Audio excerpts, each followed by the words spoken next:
Hey everyone, welcome back to English Connect. Hi there. We're so glad you're here with us today. I'm your host, Sophia. And I'm Jason. This is your space to practice real, everyday English in a relaxed and friendly way. If you're enjoying our podcast, please hit that subscribe button and give us a thumbs up. It really helps us reach more learners like you. Absolutely. Thank you so much for your support. So, Sophia, before we dive into today's topic, I want to ask you something. Go ahead. Tell me about yourself. Oh no. See, even I freeze up when someone asks me that, and I'm a native speaker. Exactly. And that's what we're talking about today. That dreaded question. Tell me about yourself. Here's the thing though. I want everyone listening right now to pause for a second and think. If I asked you this question in English right now, what would you actually say? Like, really think about it. And here's what I want you to do. Go down to the comments right now and write your answer. Just 1 or 2 sentences. Hi, I'm, and then what? What would you say next? Don't overthink it. Just write whatever comes to mind first. We want to see what you're currently doing, and by the end of this episode, you'll have so many better ideas. So pause us, write your comment, then come back. We'll wait. Seriously though, this question comes up all the time. Job interviews, first day of class, meeting new people, networking events. And the reason it's so hard is because it's so open-ended. Like, what do they want to know? My whole life story? My hobbies? My job? Where do I even start? Right. And in English, it's even harder because you're translating in your head, trying to find the right words, worrying about grammar. By the time you've figured out what to say, 10 awkward seconds have passed and the other person is looking at you weird. So today, we're going to fix that. We're giving you a simple formula, real examples, and practical tips so you never freeze up again.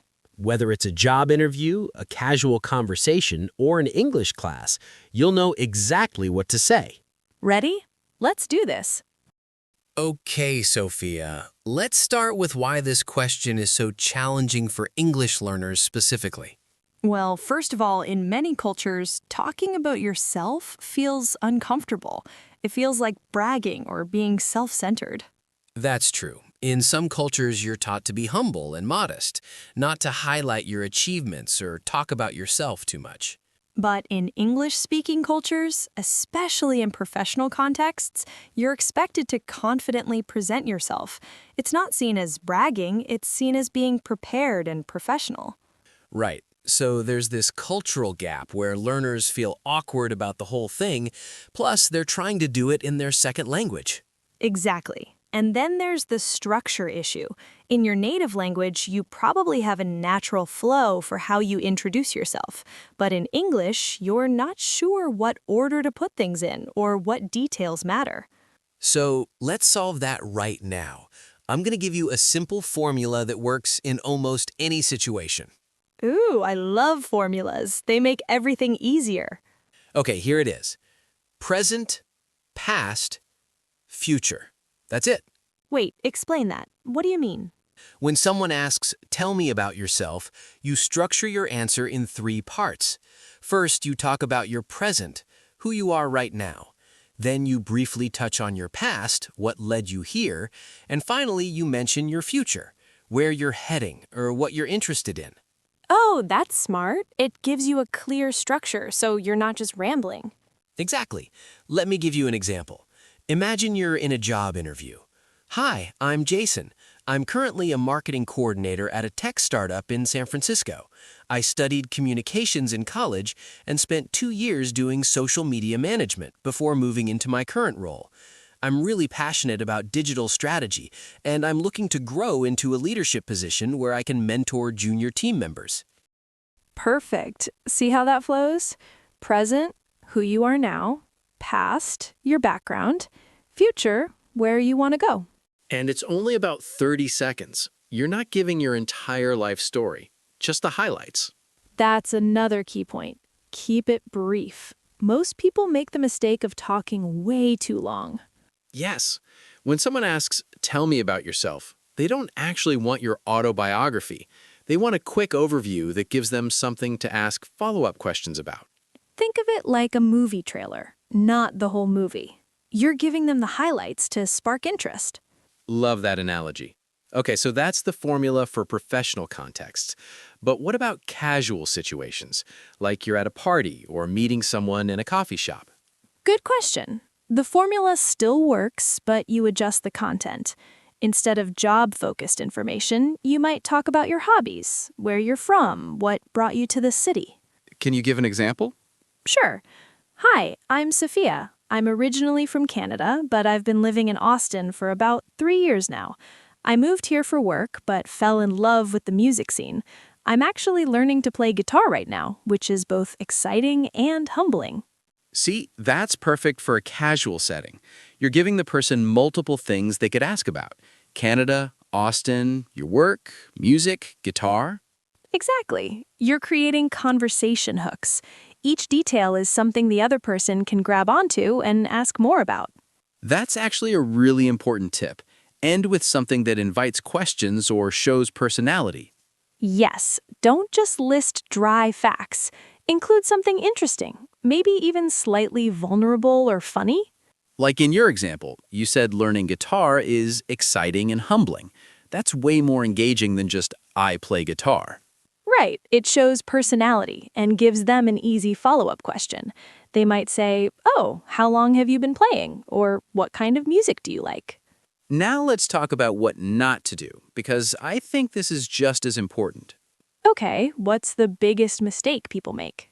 Starting with, I was born in, or giving their complete chronological life history.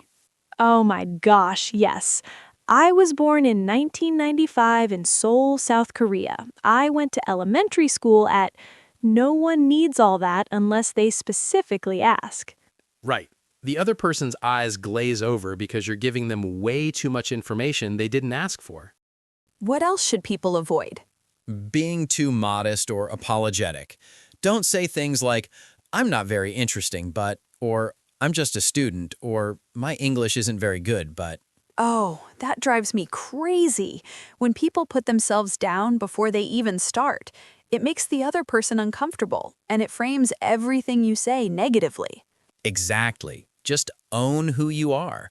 You don't need to be the most interesting person in the world. Just be authentically you, presented confidently. Another mistake? Talking only about work or only about school with nothing personal. Yes, you're a human being, not a resume.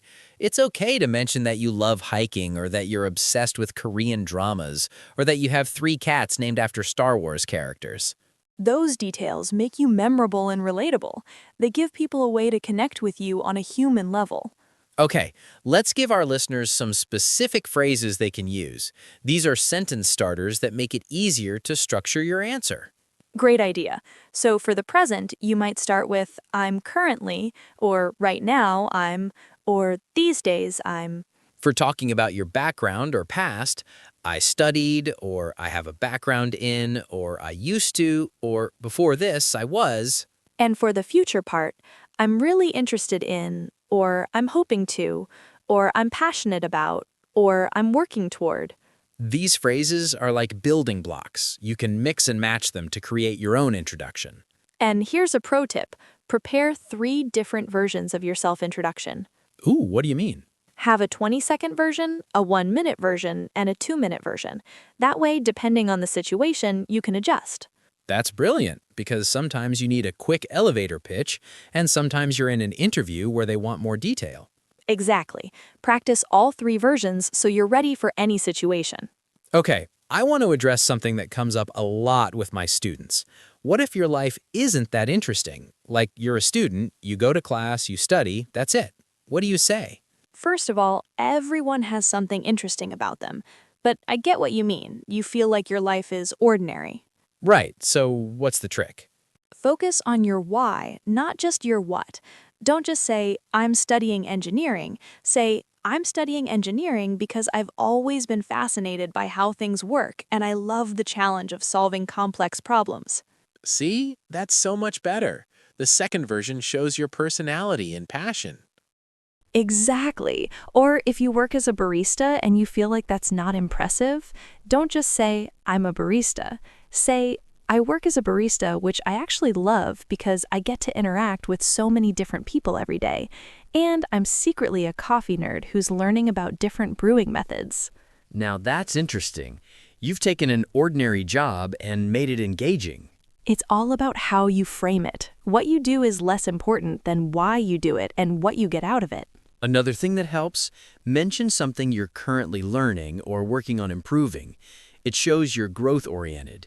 Yes, I'm currently improving my English so I can work internationally, or I'm learning digital marketing through online courses, or I'm training for my first 5K run. These kinds of details make you dynamic. You're not static. You're growing and developing. Okay, let's talk about the English aspect specifically. What language tips do you have for making your self-introduction sound more natural? First, use contractions. Don't say, I am studying. Say, I'm studying. Don't say, I have been working. Say, I've been working. Contractions make you sound natural and fluent, not like you're reading from a textbook. Second, add transition words. Actually, honestly, to be honest. You know, these little words make you sound more conversational. For example, instead of saying, I studied biology in university, you could say, actually, I studied biology in university, which was pretty different from what I'm doing now. See how much more natural that sounds? The word actually and the added explanation make it feel like a real conversation. What about for people who get nervous and forget everything when they're put on the spot? Practice, practice, practice. Say your self-introduction out loud at least 20 times before you need to use it. Say it in the shower, say it while you're cooking, say it to your reflection in the mirror. The more you practice, the more automatic it becomes. And here's the thing. It's okay if it's not perfect. It's okay if you pause or say or take a second to think. Native speakers do that too. Absolutely. Confidence doesn't mean perfection. It means being comfortable with who you are, pauses and all. Let's do a quick recap of the formula and the key tips. Formula, present, past, future. Who you are now, what brought you here, where you're heading. Keep it brief, 30 seconds to 2 minutes depending on the situation. Include conversation hooks, interesting details that invite questions. Show personality. Mention your why, not just your what. Use natural English, contractions, transition words, conversational tone. Don't apologize or put yourself down. Own who you are confidently. And practice multiple times so it feels natural when you need it. If you do these things, you'll never freeze up when someone asks, "Tell me about yourself," again. All right, everyone, let's break down some key vocabulary from today's conversation. We're going to teach you 5 useful expressions that came up while we were talking. First one, to freeze up. We used this at the beginning when I said, even I freeze up sometimes. To freeze up means to suddenly become unable to speak or act, usually because of nervousness or panic. It's like your mind goes blank. Imagine you're in an interview and they ask you a question and your mind just stops. Nothing comes out. That's freezing up. It's a really common expression. I froze up during my presentation. Or don't freeze up, just take a deep breath. Second expression, conversation hooks. A conversation hook is a detail or topic you mention that gives the other person something interesting to ask about or respond to. Like if you say, I just moved here from Japan, that's a conversation hook. The other person can ask, oh, what brought you here? Or how are you liking it so far? You're basically giving them an easy way to continue the conversation. Without hooks, conversations die quickly. Number 3, to put yourself down. To put yourself down means to say negative things about yourself, or to make yourself seem less capable or important than you are. Like saying, I'm not very good at English, or I'm just a student, or this probably isn't interesting, but that's putting yourself down. It's self-deprecating language, and while a little humility is okay, too much makes people uncomfortable and undermines your credibility. Fourth expression, elevator pitch. An elevator pitch is a very brief speech, usually 30 seconds or less, that explains who you are or what you do. The idea is that it's short enough to deliver in an elevator ride. You can quickly tell someone about yourself before the doors open. It's commonly used in business and networking contexts. I need to work on my elevator pitch, or give me your elevator pitch. And finally, to own something. To own something, in this context, means to confidently accept and embrace something about yourself. Like own your accent means be confident about your accent. Don't apologize for it. Or own your achievements means be proud of what you've accomplished. It's about confidence and self-acceptance. Just own who you are is advice we give when someone's being too apologetic or insecure. So those are your 5 terms: to freeze up, conversation hooks, to put yourself down, elevator pitch, and to own something. All super useful for talking about self-introductions and confidence. Well, Jason, I hope our listeners feel way more prepared to answer this question now. Me too. It's honestly one of those things where having a formula just makes everything so much easier. Absolutely. Once you have your structure, you just need to fill in your own details and practice. Okay, time for this week's challenge. Here's what we want you to do. Write out your self-introduction using the present, past, future formula.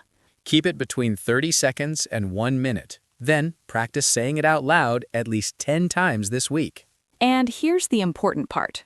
Come back to the comments and share it with us. Write, "Hi, I'm," and give us your introduction. We'll read them and give you feedback. And you can see how other learners are introducing themselves, which is great for getting ideas. Don't be shy. This is a supportive community. Everyone here is learning together. Also, try using your introduction in a real situation this week.